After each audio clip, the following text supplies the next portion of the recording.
Today is Thursday, May 27th. My name is Jennifer Heidinger, and this is Wilderness Wanderings.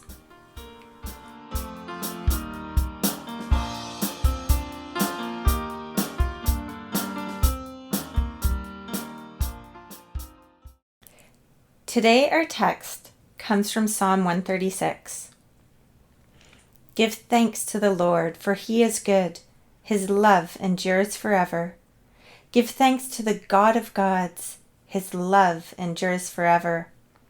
Give thanks to the Lord of lords. His love endures forever. Verses 1 through 3. What has your attitude been like these days?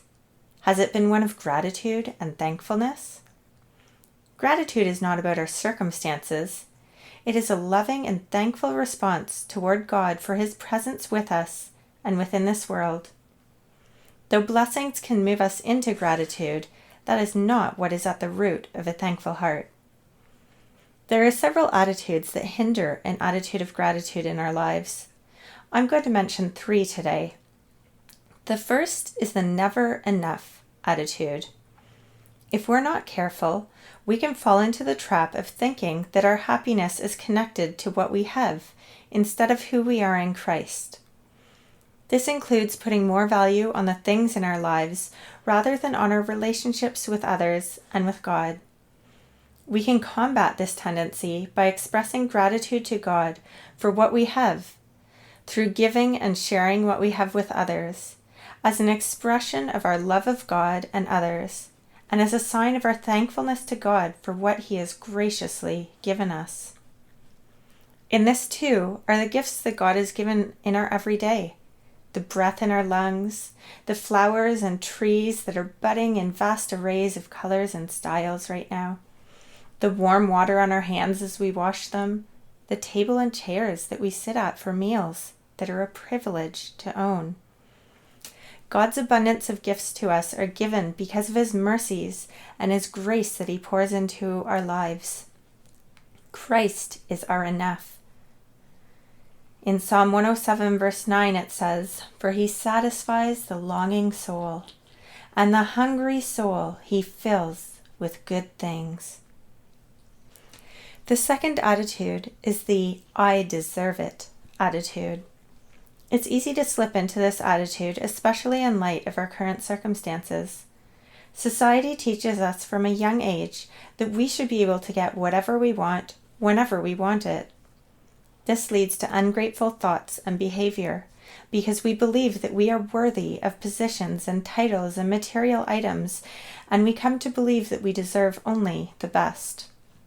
This attitude, however, is not a picture of what Christ died for. We are to receive what we have as a gift, not as an entitlement.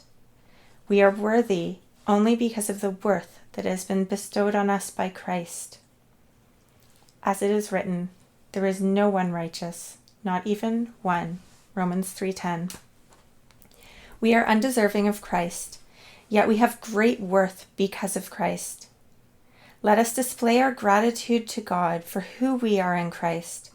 We will never be deserving enough for anything that we have, but in God's love our worth is found.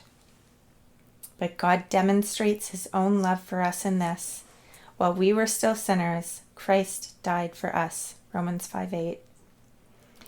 The third attitude that hinders an attitude of gratitude is the "it's all about me" attitude.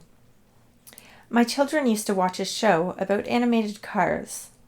In one episode, a young car decides that the world revolves around him and gives himself the nickname Kotu, that is, center of the universe. As he puts down a friend, drives through a freshly planted garden, knocks over a sign, and eventually drives out of town looking for an old car who has been living his own way for years. After only a few minutes with the older car, who spits and cusses and destroys property without thinking, the young car realizes how wrong his attitude was and quickly drives back into town to right his wrongs and ask forgiveness from his friends. Perhaps this sounds like only a silly children's story, but it is often how we behave even as adults. We grumble that we can't go into a physical store, but there are many in our city that cannot afford even food, no less than non-essentials that are in currently closed stores. Where has lack of gratitude crept into your life? Take it to God in prayer. He will train your heart in His ways if you ask Him. In Psalm 32:8 it says, "I will instruct you and teach you in the way you should go. I will counsel you with my loving eye on you." Start by thinking about, or better yet, writing a list of all the people that you are thankful for in your life. Then, write one of them a note.